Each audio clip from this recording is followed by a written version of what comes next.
I want to begin by thanking the UN Movie Society for organizing this event on the occasion of the International Day of Solidarity with the Palestinian People, 29th of November.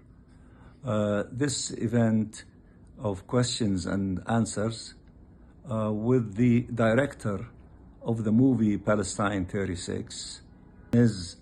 Annemarie Jacir, for directing this very important historical movie, which covers the events that took place between 33 and 36 of last century, which ushered a historic strike for 6 months and massive revolt and revolution by the cities of Palestine at that time, and also the farmers living in the villages that led armed insurrections against the brutality of the British colonial power against the Palestinian people at that time, and the repression and the large number of prisoners, in collaboration with the Zionist movement that increased the number of Jewish settlers to come and colonize Palestine and build settlements and harass farmers and damage their lands and steal parts of the lands to build settlements, and to feel the repression and that imposed on them and the stealing of their land. Of course, such conditions almost 100 years ago are very similar to many of the conditions that the Palestinian people went through, including the Nakba time and after the Nakba, and also what happened during the time that led to the first Intifada, particularly in the occupied Palestinian territory, and the ensuing, attacks against the Gaza Strip several times, which was culminated in the genocidal war against the Palestinian people in the Gaza Strip. We thank you very much again for providing this opportunity to highlight part of the history of the Palestinian people and their struggle for freedom, independence, and the attainment of their inalienable rights, including their right to self-determination, statehood, and the right of refugees to return to their homes. The relationship between us and our land. That is a work of thousands of years. A new page in history is written today. هنا صوت القدس. This is Jerusalem calling. والله يا جماعة الناس مش لاقية تاكل، كيف العاد بدها تدفع ديون والصهاينة قاعدين بياخذوا في أراضينا؟ The British court transferred your land to the settlers. بلادنا عرفت ناس من ديانات كثيرة. هذول هم جيران؟ هذول جايين يقعدوا محلنا مش معانا. ولا راح يعملوا شيء الإنجليز، كلتكم ليش عم تسلى؟ We are asking for your help in protecting our villages. I ask you all, have faith that Arab and Jew can live together. With your help, we can create a united and peaceful Holy Land. We are looking for armed bandits. We've shut down every Arab printing press. We set up checkposts and curfews. There has to be another way. There isn't. أنا بدي شهادة، ما حداش بده. عاشت الثورة! عاشت الثورة! إذا طخوني مين حيجيب محلي؟ أول مرة بحياتي خايفة أموت.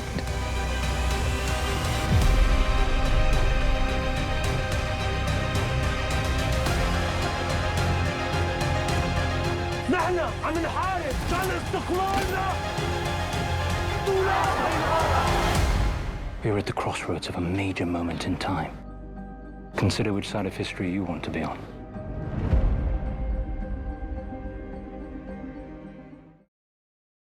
Greetings, Excellencies, ladies and gentlemen.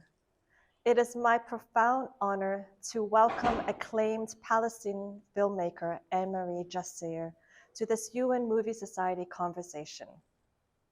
Today's film of discussion, Palestine 36, explores the Arab Revolt of 1936 to 1939 against the British colonial rule, a pivotal moment that shaped the trajectory of the Palestinian question, which has been on the agenda of the United Nations for nearly 8 decades. Director Jacir's body of work speaks directly to the themes central to the UN's mandate: self-determination, decolonization, the protection of civilians under occupation, and the power of historical memory in advancing peace and reconciliation. As we continue to grapple with questions of international law, peacekeeping, and humanitarian protection, Palestine 36 offers not only a window into the past, but a key to understanding the present. Please join me in warmly welcoming Annemarie Jacir. Annemarie, thank you so much for being with us today.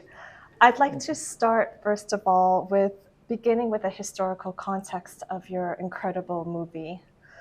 Palestine 36 is set during the Arab Revolt between 1936 to 1939 against the British colonial rule. For our international audience, many of who may be learning about this history for the first time, could you explain why this particular moment in history felt urgent to share with the world cinema? Yes, thank you for having me. It's a pleasure to talk to you. So the revolt of 36 and 39 is a really critical moment in Palestinian history. There had been a struggle already for independence at that time, and this was really the culmination of that moment where suddenly that resistance against British colonialism, against everything that was happening, and this fight for the struggle for freedom sort of became something really widespread across classes, from the villages to the cities, all over the place. It was a mass movement. And it was actually really an electrifying moment that had a lot of potential and a lot of hope in it. And so I wanted to do something about that. And then, of course, those who know the history, it did not end well. And the British managed to crush that revolt. But I think for me, it's the beginning of, it's not the end of that struggle, it's the beginning of something that would continue for decades to come and brings us till now, till today. And you've described this project as the project of your life. Yeah. And the events of 1936 to 1939 laid the historical groundwork for what followed in 1948 beyond. We were wondering, why did you choose to focus on this period rather than extending it to include 1948? I think that we do all in general know the story of 48, and that was the Nakba and the loss of Palestine. It could have extended to 48, and it could have extended, it could have kept going. But this period was very critical because it's 10 to 12 years before the Nakba. And it's important to understand the Nakba. That's true. Through what happened there. The political leadership was already exiled in 1938. Villages had already been blown up. There was already a control of the population. The British even had something called the village files, in which they had done a surveillance of all the villages across Palestine, in every single village, who was active, who was intellectual, who was, speaking out against authority, all of this was already documented, and the groundwork was there. And I think it's very critical to understand that, because by the time 48 comes around, Palestinians have already been worn down quite significantly and have already, as I said, the leadership already exiled. There's already been a break in the system, and it just becomes worse from then on. You've truly created an extraordinary film that serves both as a mirror and a bridge, a mirror in that it reflects history, and then a bridge that for the audience who will appreciate this film, it really shows how interconnected we all are. How connected we all are, but also for me it's important that there's the story of resilience in it. Exactly. That it's not just about how this revolt failed, that it was crushed, that things just got worse and worse for Palestinians. That's not the story for me. The story is about how we continue and we are resilient in that. I really appreciate how your film took an ensemble approach in terms of storytelling. Rather than focusing on just one protagonist, you had narratives from multiple characters. Can you discuss why you chose this narrative choice rather than focus on just one protagonist? When I started writing the script, it was automatically, very naturally, it was that story.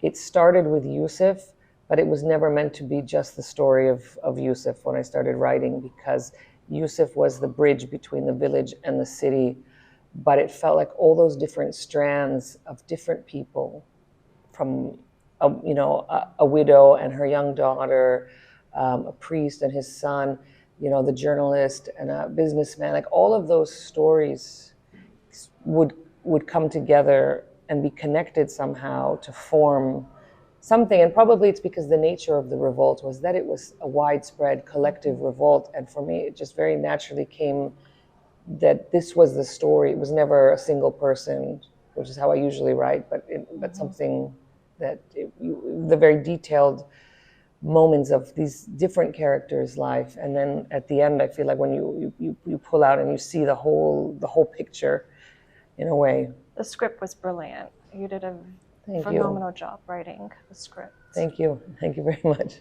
And this film you produce is truly an international production. You had collaborators from Palestine, from the United Kingdom, France, BBC, the British Film Institute, Jordan, Saudi Arabia, to name a few.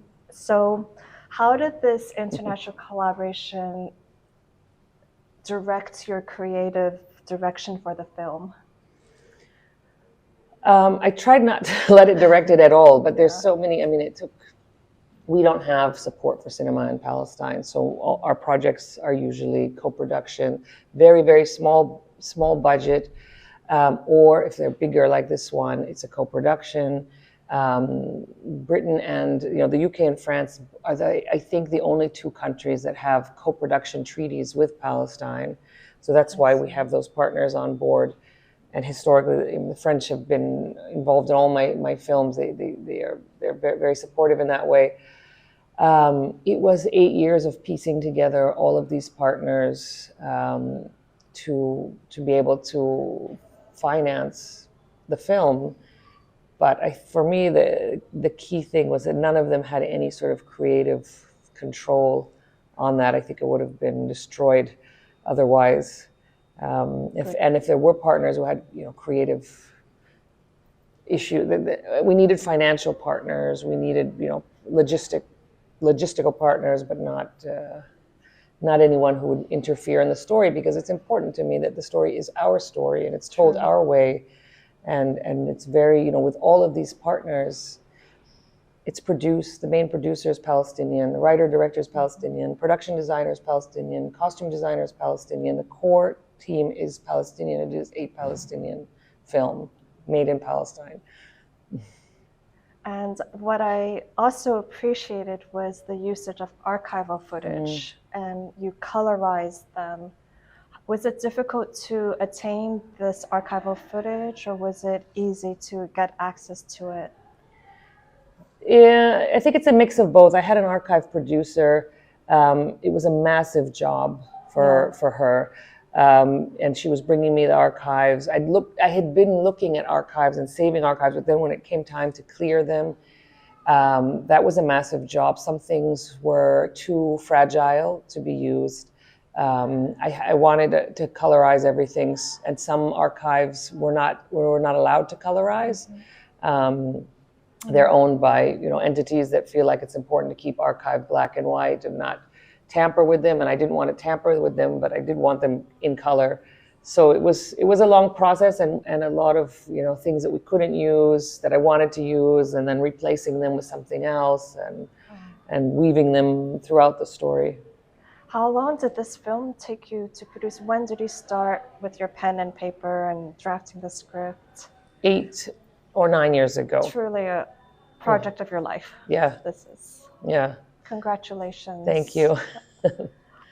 Thank you. But all our films take a long time, unfortunately. But this one is my longest. I mean, they're usually 5-6 years, but this one is longer. But also because of what happened, and just the whole stopping and starting, it was long. Yeah. Mm. Throughout your career, you've emphasized that creating Palestinian cinema is deeply connected to preserving cultural identity and historical memory. In the context of the United Nations and the international community, how do you see the role of film and storytelling in shaping narratives about colonialism, displacement, and self-determination? Well, I think that we really have to insist on telling our own stories our way and from our point of view.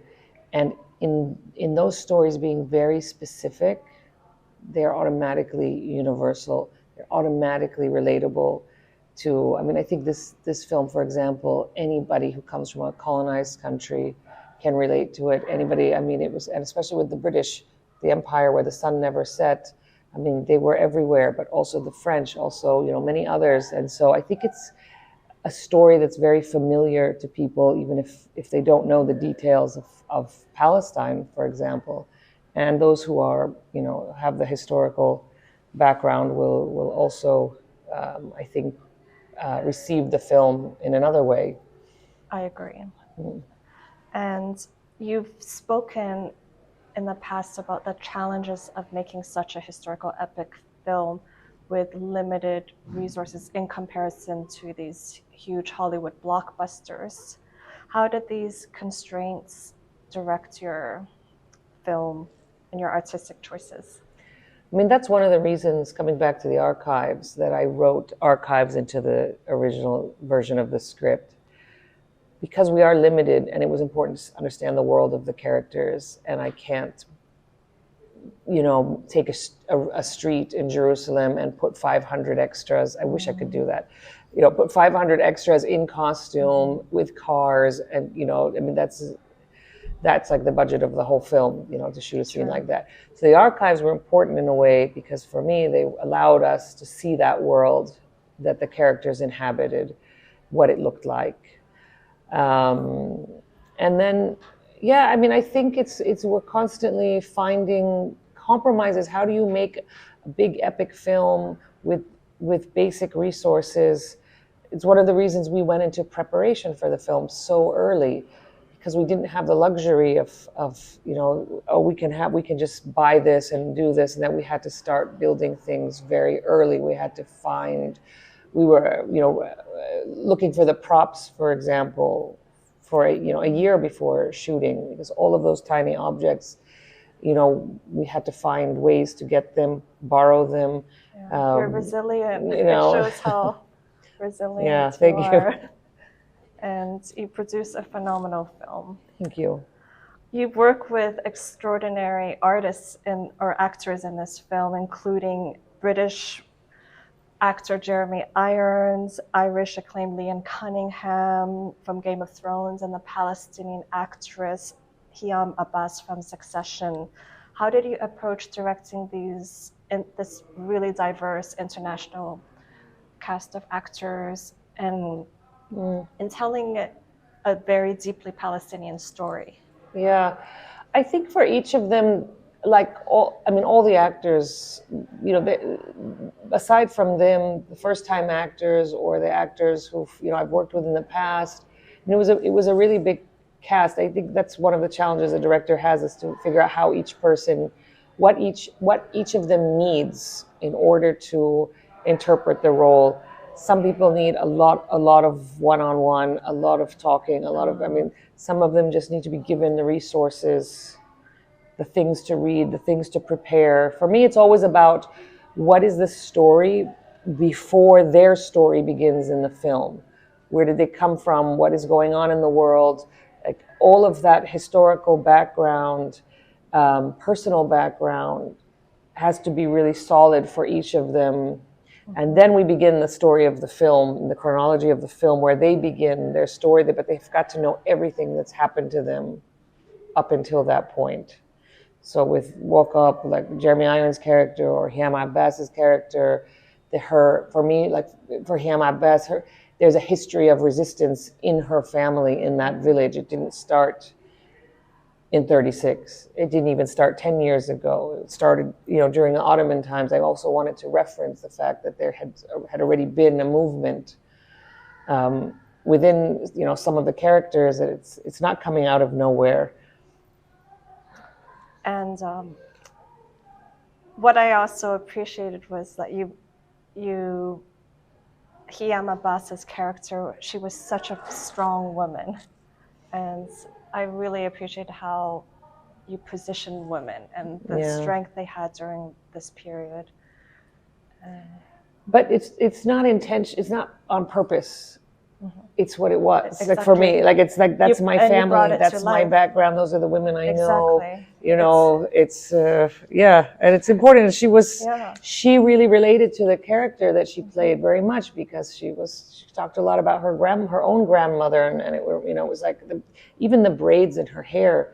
She was like automatically she was connected and channeling her own grandmother when we were filming that, because she was like those braids, like everything about it. It's almost like tactile and emotional at the same time, and those are the women we know. Yeah, it's such a strong characters. You've achieved remarkable recognition with Palestine 36, marking your 4th consecutive film to be selected as Palestine's Oscar submission for Best International Feature Film. And congratulations. Thank you. What does this recognition mean to you, and how does it feel to represent Palestine on the global stage? It's particularly meaningful this time more than any other time, because of what we went through and because of the last 2 years of genocide, and that the film was shot under those conditions, and it was very difficult for the whole team, all the cast, all the crew. The film was made with a lot of pain and it was a resistance. It was a way not to be erased and not to be destroyed by your pain, that you are rendered unable to do anything. It was a way to do something with all that pain, and to do what artists do, and to make something.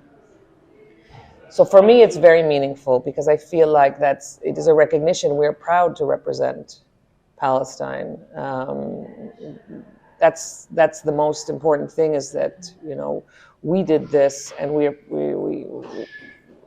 had to do it. Exactly. So beyond filmmaking, you've dedicated your life towards also founding production companies, mentoring emerging filmmakers, and teaching even in refugee camps. You're a true humanitarian.